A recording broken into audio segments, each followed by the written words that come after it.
এ বান্দা বিশ্বাস করো, আমি তোমাকে জান্নাত দিতে চাই, আমি তোমারে মাফ করতে চাই। বান্দা তুমি বান্দা, তুমি আমার দিকে তুমি একটু দেখো বান্দা, যে আমি তোমারে মাফ করার জন্য কত আয়োজন করছি।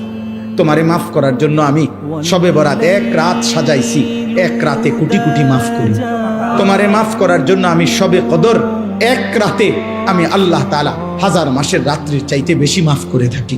তোমারে আমি আল্লাহ মাফ করার জন্য এত বড় শ্রেষ্ঠতম রমজান মাস দিয়েছি, যার মিনিট মিনিট সেকেন্ড সেকেন্ড হীরা মণি মুক্তা মানিকের মতো আমি আল্লাহ সেজদা দিবা একটা, আমার ফেরেশতা লিখবে 70টা।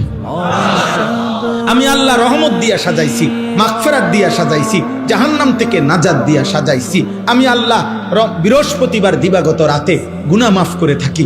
প্রত্যেক দিন তাহাজ্জুদ নামাজের ওয়াক্তে গভীর রাতে কোটি কোটি বান্দা আমি মাফ করি। তাহলে মাফ করার জন্য প্রতিদিন রাত্রে